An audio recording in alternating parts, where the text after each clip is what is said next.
السلام عليكم ورحمة الله وبركاته.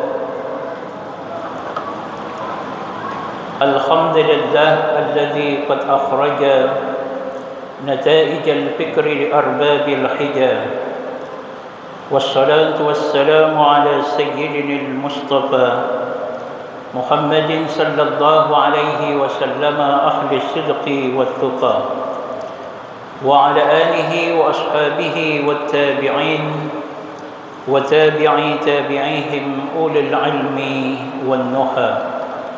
اللهم صل على محمد وعلى آل محمد. أشهد أن لا إله إلا الله وأشهد أن محمدا رسول الله.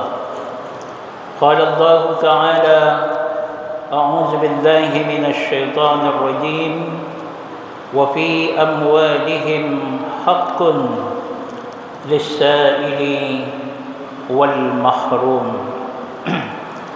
صدق الله العظيم وصدق نبيه الكريم، ونحن على ذلك من الشاهدين والشاكرين. Ibu-ibu dan bapak-bapak, saudara-saudaraku yang dimuliakan oleh Allah Subhanahu wa taala.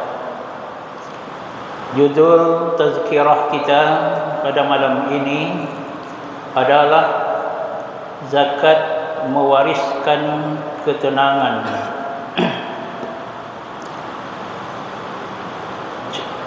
Judul ini akan kita dasarkan kepada firman Allah dalam surat Az-Zariyat, surat ke-51 ayat 19, dan surat At-Taubah ayat 103, serta nanti kita iringi juga dengan surat At-Taubah ayat 60. Ibu-ibu dan bapak-bapak, Allah Subhanahu wa taala berfirman, wa fi amwalihim, dan di dalam harta mereka, haqqun, ada hak. Nah, di dalam ayat ini Allah Subhanahu wa taala berpesan kepada kita bahwa di dalam harta mereka. Nah, siapakah mereka itu? Ditafsirkan dengan surat Az-Zariyat, surat ke-51 ayat 15, innal muttaqina fi jannatin wa uyun, bahwa mereka yang dimaksud di sini adalah orang-orang yang bertakwa. Seperti kita yang menunaikan ibadah puasa hari ini, antara tujuannya adalah sebagaimana dapat dibaca dalam surat Al-Baqarah, surat kedua ayat 183, la'allakum tattaqun. Semoga kamu sekalian, demikian pesan Allah, menjadi orang yang senantiasa menjaga dirinya dengan melaksanakan semua perintahnya dan meninggalkan semua larangannya. Orangnya disebut dengan muttaqin, jamaknya muttaqin atau muttaqun. Maka Allah Subhanahu wa taala berpesan, wa fi amwalihim, dan di dalam harta orang-orang yang bertakwa itu. Nah, bagaimana harta orang-orang yang bertakwa itu? Yang pertama adalah bagi ibu-ibu dan bapak-bapak yang memiliki. Ibu-ibu di belakang nampak tak? Nampak? Tidak nampak? Nampak ini, cuma enggak jelas. Nanti tanya aja sama bapak-bapak, pesan pada ibu-ibu. Pertama, yang memiliki emas, penghasilan dan jasa. perdagangan, perindustrian. Nah, yang macam begini ini bagi yang sudah memiliki dan banyaknya sampai 85 gram emas.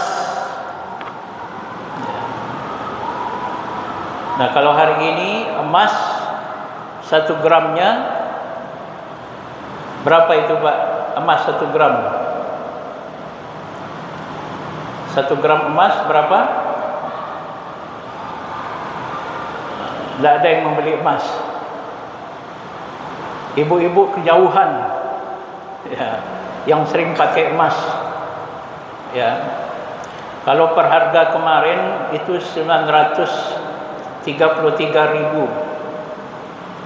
Jadi kalau dihitung setahun itu dikali 85, kira-kira 74 juta lebih.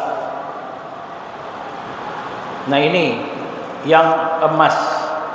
Yang kedua adalah orang yang memiliki perak 596 gram perak. Kemudian orang yang memiliki pertanian, perkebunan dan kehutanan. Pertanian, perkebunan dan kehutanan setara 653 kilogram gabah. Nah, inilah dia harta-harta. Di samping itu ada juga orang yang memiliki peternakan, perikanan, dan juga orang yang menemukan harta yang terpendam yang disebut dengan rikaz.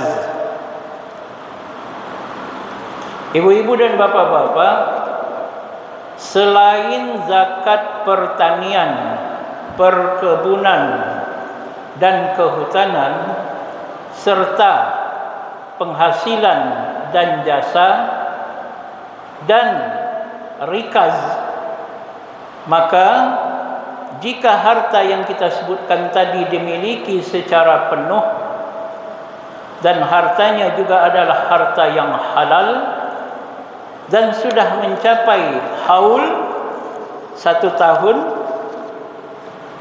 maka pada harta-harta itu ada hak.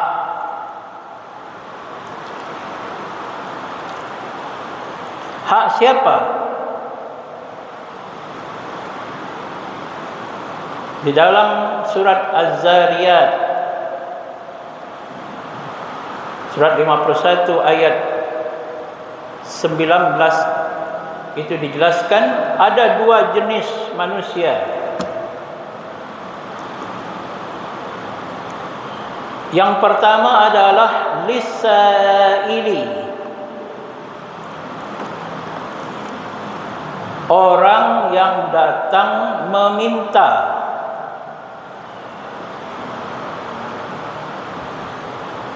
Kemana mereka meminta? Ibu-ibu dan bapak-bapak, orang yang meminta itu dia datang ke Badan Amil Zakat Nasional, baik di Republik Indonesia di pusat atau di provinsi atau di Kota Padang. Jika tidak, dia datang meminta kepada lembaga amil zakat yang dibentuk oleh masyarakat. Nah, untuk Basnas ini, kalau yang provinsinya ada di lantai 1 Masjid Raya Sumatera Barat. Yang Kota Padang, bagi kita yang di Padang, ada di bypass, jalan bypass. Kalau yang milik masyarakat, kita Persyarikatan Muhammadiyah ini memiliki juga namanya Lazismu, Lembaga Amil Zakat Muhammadiyah. kantornya yang wilayah itu di bawah. Orang NU juga punya LASNU. Ada juga yang dibuat masyarakat, dompet duafa, izi, yakesma, dan macam-macam lagi. Nah, ke sana memintanya.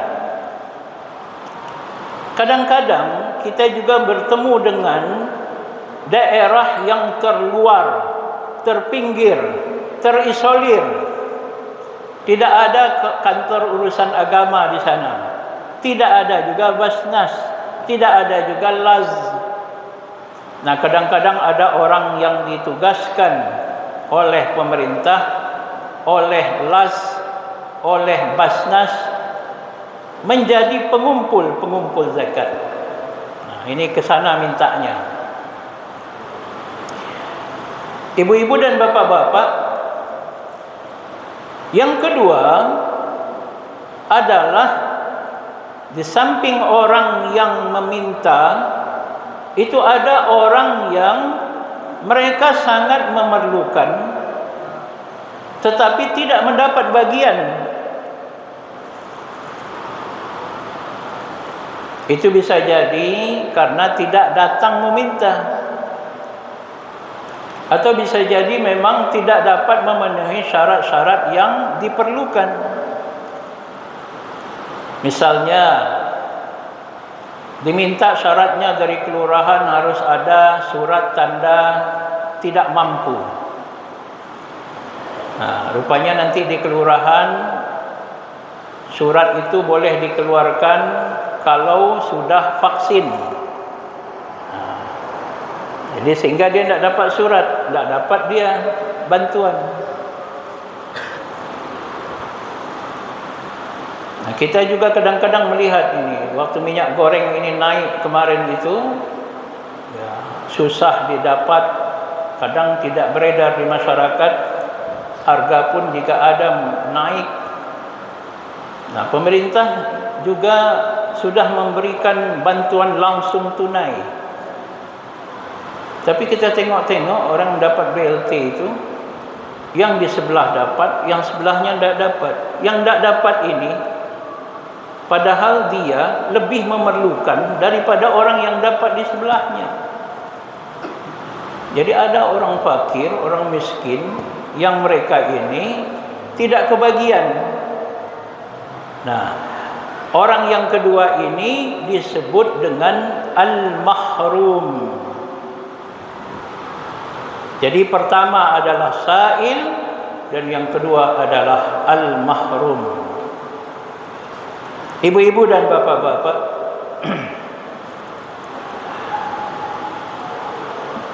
jika terkait dengan sedekah, infak dan zakat, terkhusus untuk zakat, maka yang diberikan dari harta zakat itu juga terbatas.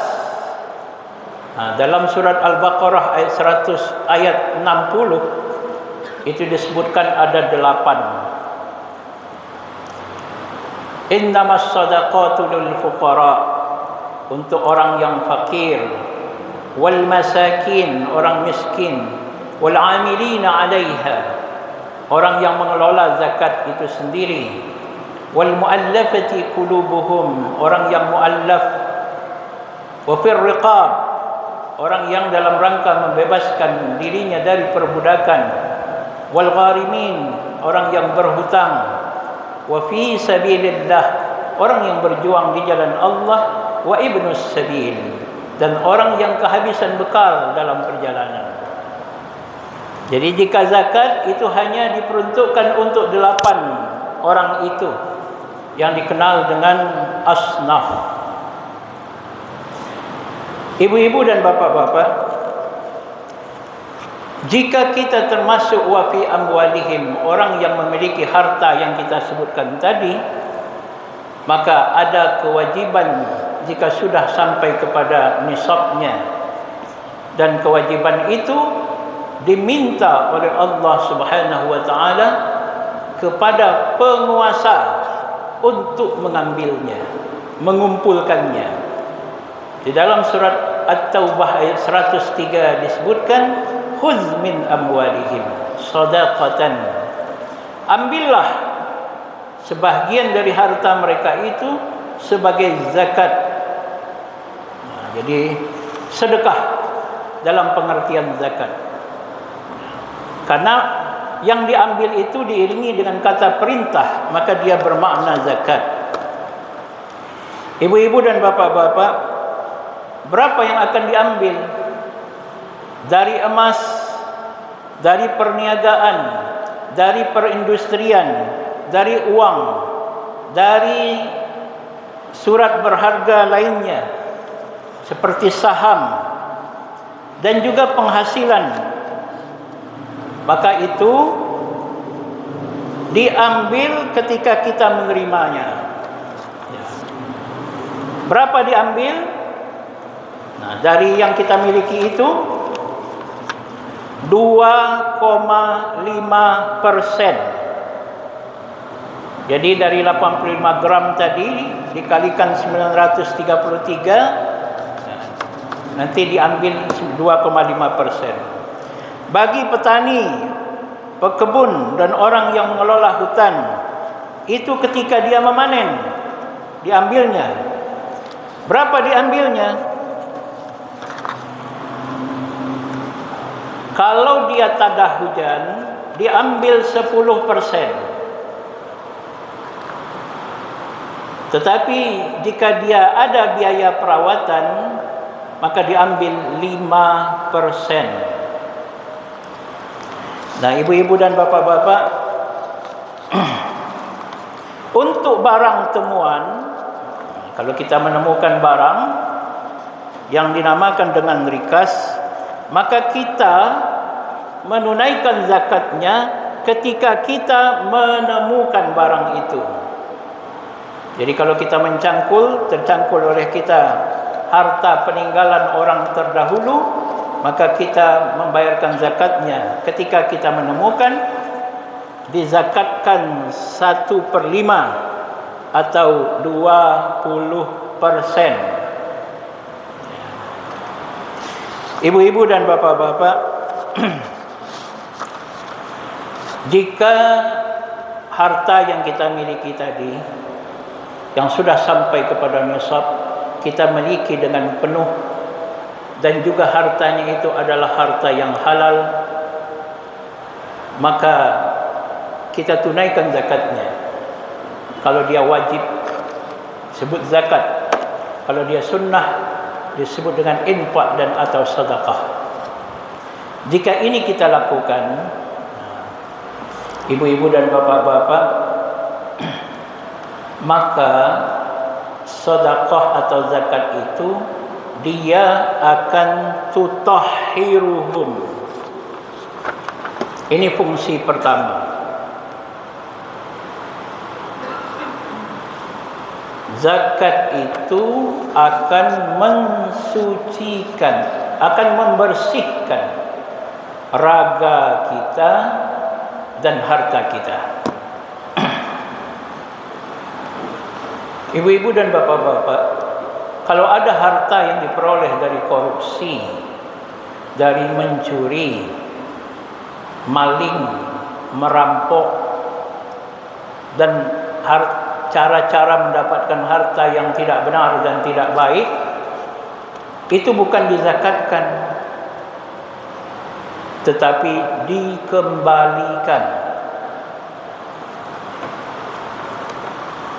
Yang kita zakatkan itu, kita berniaga, berjualan, menjualan dengan timbangan misalkan.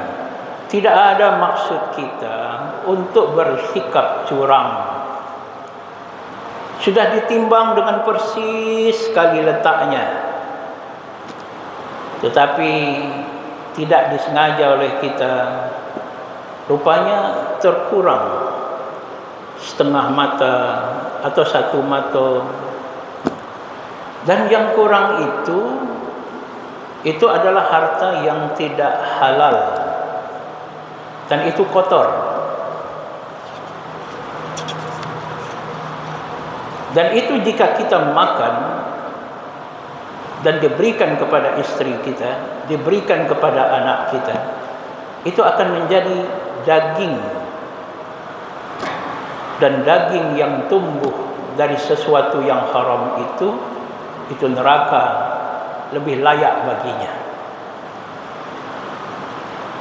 Maka zakat ini dia berfungsi membersihkan raga kita dan membersihkan harta kita. Itu namanya tutahhiruhum.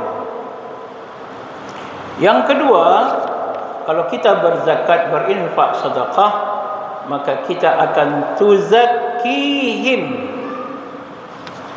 mensucikan mereka. Ibu-ibu dan bapak-bapak,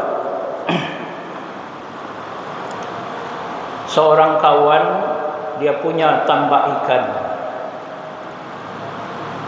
di daerah Tabing sana. Dia dapat tidur dengan nyenyak di waktu malam. Dia dapat tidur dan nyenyak karena ada orang yang menjaga tambak ikannya. Banyak orang yang kaya yang rumahnya dijaga oleh security, dijaga oleh penjaga keamanan, rumahnya dibersihkan oleh asisten rumah tangga, kebunnya dibersihkan oleh tukang kebun, kalau pergi kerja diantar, pulang kerja diantar. Semuanya itu adalah orang-orang yang du'afa, dhaif. Seorang sahabat Rasulullah yang orang kaya, hartawan, memiliki keturunan bangsawan, berkulit berwarna. Satu kali bertemu dengan sahabat yang miskin, keturunannya juga tidak seperti dia, dan kulitnya hitam. Sahabat ini sepertinya menghina sahabat yang miskin, yang berkulit hitam itu. Maka diingatkan oleh baginda sallallahu alaihi wasallam, wahai sahabatku, hal tunsuruna wa turzakuna illa bidu'afaikum.